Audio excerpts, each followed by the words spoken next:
আমাদের এই পৃথিবীতে কত যে প্রাণী আছে তার কি কোনো হিসাব আছে? কোটি কোটি। কিন্তু এত বিশাল আর বৈচিত্র্যময় একটা জগৎকে বিজ্ঞানীরা আসলে বোঝেন কিভাবে? আজকের এই আলোচনায় আমরা ঠিক সেই রহস্যটাই দেখব। চলুন একদম গোড়া থেকে শুরু করা যাক। ভাবা যায় পৃথিবীতে এখন পর্যন্ত 15 লাখেরও বেশি প্রজাতির প্রাণী খুঁজে পাওয়া গেছে। আর মজার ব্যাপার হলো বিজ্ঞানীরা কিন্তু এখনও রোজ নতুন নতুন প্রজাতি আবিষ্কার করছেন। মানে এই সংখ্যাটা কিন্তু চূড়ান্ত না, এটা বেড়েই চলেছে। কি বিশাল একটা জগৎ, তাই না? তো আসল প্রশ্নটা হলো, এত লক্ষ লক্ষ প্রাণীকে চেনার বা তাদের সম্পর্কে জানার কোনো সহজ উপায় কি আছে? মানে সবকিছুকে একটা গোছানো ব্যবস্থার মধ্যে আনার কোনো পদ্ধতি? হ্যাঁ, অবশ্যই আছে। আর সেই সমাধানের পথটাই আমরা আজ দেখব। আচ্ছা, পুরো প্রাণী জগৎটাকে যদি একটা বিশাল লাইব্রেরির সাথে তুলনা করা হয়, যেখানে লক্ষ লক্ষ বই, কিন্তু কোনটা কোথায় রাখা আছে তার কোনো তালিকা বা ক্যাটালগ নেই, ভাবুন তো কি একটা বিশৃঙ্খল অবস্থা হবে। জীববিজ্ঞানীরা ঠিক এই সমস্যাটারই একটা সমাধান বের করেছেন। আর এই দারুণ সিস্টেমটার নাম হলো ট্যাক্সোনমি বা শ্রেণীবিন্যাসবিদ্যা। সহজ করে বললে এটা হলো জীবজগতের জন্য একটা অসাধারণ ফাইলিং সিস্টেম। এটার সাহায্যে প্রত্যেকটা প্রজাতিকে তার সঠিক জায়গায় সাজিয়ে রাখা হয়। কিন্তু ট্যাক্সোনমি শুধু বইয়ের পাতায় সীমাবদ্ধ একটা বিষয় না, এর বাস্তব প্রয়োগ কিন্তু আমাদের চারিপাশে। ধরুন কোনো একটা অচেনা পোকা এসে ফসলের ক্ষেত নষ্ট করে দিচ্ছে। এখন এই পোকাটাকে যদি ঠিকমতো শনাক্তই করা না যায়, তাহলে এর বিরুদ্ধে ব্যবস্থা নেওয়াটা প্রায় অসম্ভব। মানে আমাদের পরিবেশ আর অর্থনীতি দুটোই কিন্তু ঝুঁকির মধ্যে পড়ে যাবে। বিজ্ঞানীরা প্রাণীদের শনাক্ত করতে একটা খুব মজার টুল ব্যবহার করেন, যার নাম ডাইকটোমাস কি। এটা অনেকটা 20টা প্রশ্নের খেলার মতো কাজ করে। প্রতিটা ধাপে দুটো করে অপশন থাকে। যেমন ধরুন একটা প্রজাপতিকে শনাক্ত করতে হবে। প্রথম প্রশ্ন, এর কি শিরদাঁড়া আছে? উত্তর হলো না। বেশ, তাহলে আমরা পরের ধাপে গেলাম। শরীর কি নরম নাকি শক্ত? উত্তর শক্ত। ব্যাস, আমরা সঙ্গে সঙ্গে বুঝে গেলাম এটা একটা আর্থ্রোপোড। ঠিক এভাবেই এটা কাজ করে। ওই যে প্রথম প্রশ্নটা ছিল শিরদাঁড়া আছে কি নেই, এই একটা প্রশ্নই কিন্তু পুরো প্রাণীজগৎকে দুটো বিশাল ভাগে ভাগ করে দেয়। চলুন দেখি এই বিভাজনটা আসলে কতটা বড় আর অবাক করার মতো। এটা সত্যিই অবিশ্বাস্য। পৃথিবীর প্রায় ৯৭% প্রাণীরই শিরদাঁড়া নেই।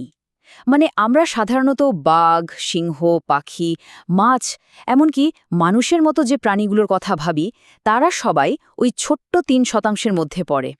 তার মানে প্রাণীজগতের আসল বিশাল অংশটা কিন্তু আমাদের চোখের সামনে থেকেও আড়ালে রয়ে গেছে।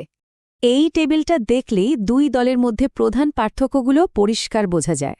মেরুদণ্ডী প্রাণীদের যেমন আমাদের শরীরের ভেতরে কঙ্কাল থাকে, কিন্তু অনেক অমেরুদণ্ডী শরীরের বাইরে একটা শক্ত বর্মের মতো আবরণ থাকে, যাকে বলে বহির্কঙ্কাল।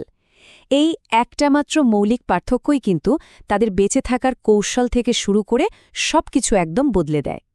চলুন এবার আমরা প্রাণী জগতের সেই বিশাল ৯৭% অদ্ভুত সুন্দর জগৎটা একটু ঘুরে আসি। অমেরুদণ্ডী প্রাণীদের এই দুনিয়াটা কিন্তু বিস্ময়ে ভরা। আর এই অমেরুদণ্ডীদের মধ্যে সবচেয়ে সফল আর বড় দলটার নাম হল আর্থ্রোপোডা। পোকামাকড়, মাকড়সা, কাঁকড়া, চিংড়ি সবাই এই দলের সদস্য। গভীর সমুদ্রের তলদেশ থেকে শুরু করে পর্বতের চূড়া পর্যন্ত এমন কোনো জায়গা নেই যেখানে তারা নিজেদেরকে মানিয়ে নিতে পারেনি। তাদের এই সাফল্যর কারণটা কি? প্রথমত, তাদের শরীরের বাইরের ওই শক্ত বর্মটা, যেটা তাদের সুরক্ষা দেয়। আর দ্বিতীয়ত, তাদের শরীর আর পাগুলো ছোট ছোট খণ্ডে ভাগ করা, যা তাদের দারুণ গতি আর নমনীয়তা দেয়। মানে তাদের গঠন আর কাজের মধ্যে কি চমৎকার একটা সম্পর্ক, তাই না?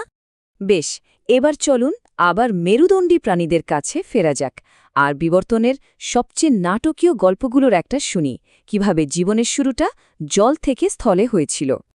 একবার ভাবুন তো, জলের আরামের জীবন ছেড়ে শুকনো ডাঙায় চলে আসাটা নিশ্চয়ই সহজ ছিল না। শ্বাস নেওয়া, নিজের শরীরের ভার বহন করা, হাঁটা চলা করা, সব কিছুর জন্যই নতুন করে মানিয়ে নিতে হয়েছিল। এটা ছিল আক্ষরিক অর্থেই জীবনের জন্য এক বিশাল লাফ। জীবাশ্মগুলো কিন্তু আমাদের এই অসাধারণ যাত্রার গল্পটা বলে। যেমন ধরুন, প্রায় ৩৮ কোটি বছর আগের মাছ ইউস্থেনোপ্যাটেরনের পাখনার ভেতরেই আধুনিক পায়ের হাড়ের গঠন পাওয়া যায়। এরপর আসে টিকট্যালিক, যে কিনা তার পাখনা দিয়ে অগভীর জলে নিজেকে ঠেলে তুলতে পারত।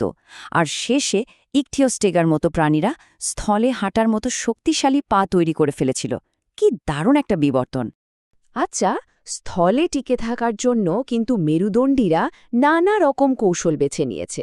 চলুন দুটো খুব পরিচিত দল, স্তন্যপায়ী আর উভচর, দের মধ্যে তুলনা করে দেখি তারা এই কাজটা কিভাবে করেছে। এই টেবিলটা দেখলেই দুটো ভিন্ন বিবর্তনীয় পথ পরিষ্কার বোঝা যায়। ব্যাঙের মতো উভচররা কিন্তু এখনও প্রজননের জন্য জলের ওপর অনেকটাই নির্ভরশীল। অন্যদিকে স্তন্যপায়ীরা নিজেদের শরীরে চুল, শরীরে তাপমাত্রা নিয়ন্ত্রণের ক্ষমতা এবং সরাসরি বাচ্চা জন্ম দিয়ে স্থলের জীবনের সাথে পুরোপুরি খাপ খাইয়ে নিয়েছে। দুটো একদম ভিন্ন কৌশল। আমরা প্রাণীজগতের শ্রেণীবিন্যাসের মূল ধারণাগুলো দেখলাম, কিন্তু গল্পটা কিন্তু এখানেই শেষ হচ্ছে না। আসলে এটা তো সবে শুরু। সুতরাং সবচেয়ে গুরুত্বপূর্ণ কথাটা হলো, এই শ্রেণীবিন্যাসের পদ্ধতিটা কিন্তু কোনো স্থির বিষয় নয়। এটা একটা জীবন্ত মানচিত্রের মতো। প্রত্যেকবার যখন একটা নতুন প্রজাতি আবিষ্কার হয়, জীবনের এই মানচিত্রটা আরও পূর্ণাঙ্গ হয়ে ওঠে, আর বিবর্তনের বিশাল গল্পটা সম্পর্কে আমাদের বোঝাপড়াও আরও গভীর হয়। যেহেতু বিজ্ঞানীরা এখনও প্রতিনিয়ত নতুন নতুন প্রজাতি আবিষ্কার করছেন, আমাদের এটা ভাবতেই হবে এই বিশাল প্রাণীজগতের আরও কত রহস্য আসলে উন্মোচিত হওয়ার বাকি আছে। জীবনের এই বিশাল গ্রন্থাগারে হয়তো এমন সব অধ্যায় লুকিয়ে আছে যা আমাদের কল্পনারও বাইরে।